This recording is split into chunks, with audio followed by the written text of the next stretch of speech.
नमस्कार, मी शिर्डी इथून पत्रकार सतीश वैजापूरकर बोलतो आहे. टक्के टोनपेमध्ये आपलं स्वागत आहे. काल रात्री समृद्धी महामार्गावर वैजापूर नजीक एक मोठा भीषण अपघात घडला. त्यात 12 बळी गेले. अपघाताची भीषणता व्याप्ती एवढी मोठी होती की पंतप्रधान नरेंद्र मोदींनी आज या अपघातातील मृतात्म्यांना श्रद्धांजली वाहिली, शोक व्यक्त केला. का झाला हा अपघात? हा अपघात विरोधी पक्षनेते अंबादास दानवे यांनी जो आरोप केला आहे, यांनी या अपघाताचं जे विश्लेषण केलं आहे ते अत्यंत भयानक आहे. त्यांचं म्हणणं असं आहे की भरधाव वेगाने एक ट्रक या समृद्धी महामार्गावरून चाललेला होता आणि समृद्धी महामार्गावर जे गस्ती पथक आहे त्यातील 2 RTOनी, म्हणजे RTOचे जे वाहन उपनिरीक्षक होते RTO कार्यालयातले, त्यांनी हा भरधाव जाणारा ट्रक मालमोटार अचानक थांबवली. त्यामुळे त्याच्या मागून येणारी टेम्पो ट्रॅव्हलर त्यावर जोरदार त्या उभ्या मालमोटारीवर धडकली आणि त्यात तब्बल 12 जणांचे बळी गेले. समृद्धी महामार्गावर अशा पद्धतीने भरधाव वेगाने जाणारी मालमोटार अचानक अडवणे योग्य आहे का? हा खरा कळीचा मुद्दा आहे आणि विरोधी पक्षनेते दानवे यांनी असा मागणी केली आहे की या समृद्धी महामार्गावर प्रत्येक जिल्हानिहाय जे RTO त्या रात्री तिथे होते त्या सर्वांवर कारवाई केली जावी. आता गंमत बघा, या टेम्पो ट्रॅव्हलरमध्ये 17 सीट त्याची कॅपॅसिटी आहे. प्रत्यक्षात त्यातून 35 ते 40 प्रवासी प्रवास करीत असल्याचं निष्पन्न झालं. हा टेम्पो ट्रॅव्हलर जर जातानाही समृद्धी महामार्गावरून गेला असेल आणि येतानाही आला असेल तर समृद्धी महामार्ग आणि त्याने जो काही प्रवास इतर रस्त्यावरून केला तेथील RTOला, तेथील वाहतूक पोलिसांना, तेथील महामार्ग पोलिसांना आणि रस्ते अडवून वसुली करणाऱ्या अन्य पोलिसांना हा टेम्पो ट्रॅव्हलर दिसला नाही का? टेम्पो ट्रॅव्हलर समृद्धीवर येण्यापूर्वीच जर हे तथाकथित RTO मंडळी आहेत त्यांच्या नजरेला हा टेम्पो ट्रॅव्हलर पडला असता आणि तो तिथेच जर धरला असता, तिथेच त्याच्यावर कारवाई झाली असती तर न जाणो कदाचित हा अपघात हे 12 निष्पापांचे बळी गेले नसते. पण त्या टेम्पो ट्रॅव्हलरमध्ये 17 ऐवजी 40 लोक प्रवास करीत होते, 35 लोक प्रवास करीत होते, म्हणून हा काही अपघात घडलेला नाही. RTOचं कर्तव्य होतं की यापूर्वीच हा टेम्पो ट्रॅव्हलर पकडायला हवा होता.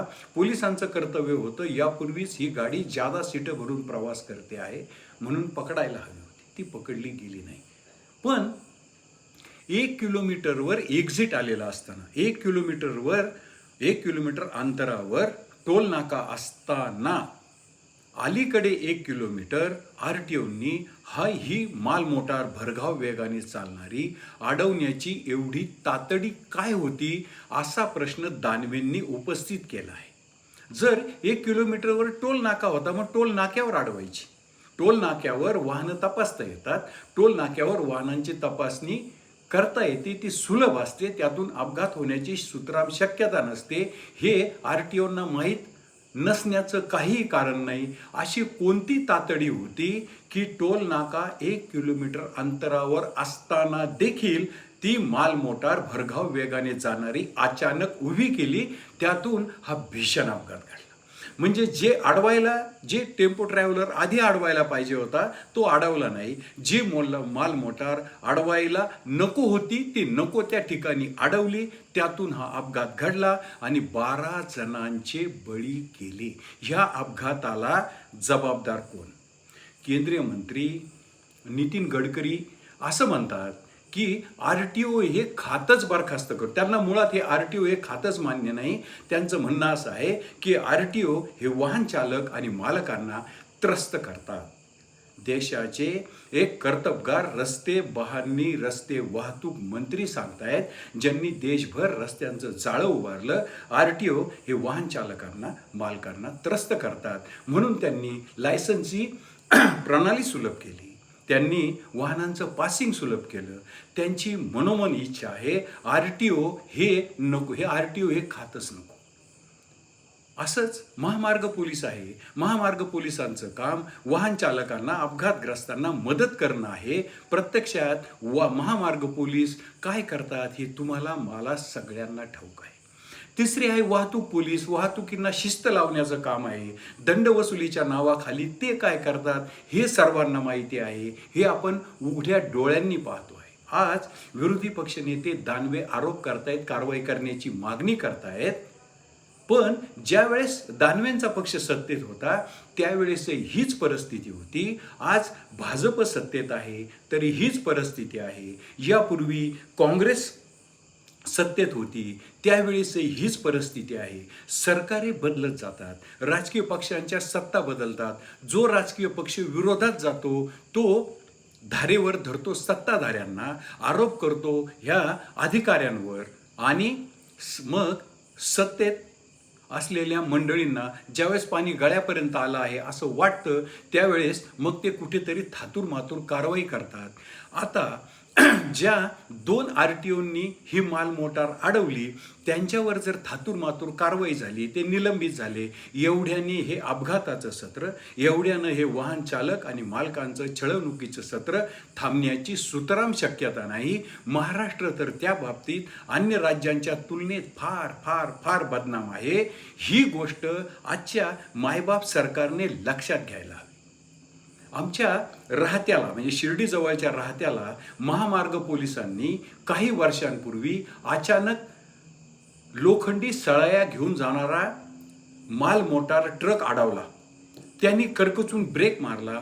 पाठीमागून निर्मळ पिंपरीचे एक वीज वितरण कंपनीचे कर्मचारी प्रवास करीत होते, वायरमन प्रवास करीत होते. अचानक ट्रक थांबल्यानंतर त्या सळयातल्या 5-6 सळया त्यांच्या पोटातून आरपार शिरल्या आणि त्या सळयावर त्यांचा मृतदेह टांगला गेला. तो मृतदेह जवळपास 15 मिनिटे त्याच परिस्थितीमध्ये होता. त्यांनी तडपडून प्राण सोडला. भारतीय जनता पक्षाचे राहत्याचे नेते डॉक्टर राजेंद्र पिपाडा यांनी फोटोसह ही सगळी माहिती त्या काळचे नाशिकचे पोलीस महानिरीक्षक भुजंगराव मोहिते साहेब यांच्यासमोर सादर केली. त्यांनी त्या महामार्ग जे पोलिसांचं आस्तगावच्या माथ्यावरचं जे ठाणं आहे तिथे अचानक धाड मारली. त्या सगळ्या कर्मचाऱ्यांना फैलावर घेतलं.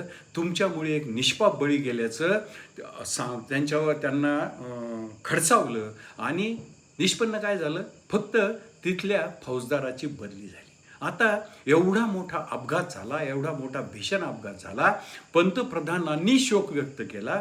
केवळ 2 RTOंवर कारवाई होऊन काहीही होणार नाही. जे बारोमास रस्त्यावर वाहन चालकांना, मालकांना, प्रवाशांना त्रस्त करतायत त्यांचा बंदोबस्त झाल्याशिवाय महाराष्ट्राची बदनामी, निष्पापांचे बळी थांबणार नाहीत. हे वैजापूरच्या या भीषण अपघाताचा हा सांगावा आहे. तो या मुक्या आणि बहिऱ्या मायबाप सरकारला कळाला तरच तुमची माझी संभाव्य अपघातातून सुटका आहे. नाहीतर ये रे माझ्या मागल्या. सगळे पक्ष कुठलाही असो, हीच अडवणूक आणि हीच वाहन चालकांना होणारा मनस्ताप आणि हे भीषण अपघात असेच सुरू राहतील. मी वैजापूरच्या या भीषण अपघाताचं केलेलं विश्लेषण आपणास आवडलं असेल तर माझं टक्के टोनपे हे चॅनल सबस्क्राईब करा, लाईक करा, शेअर करा. जय हिंद, जय महाराष्ट्र.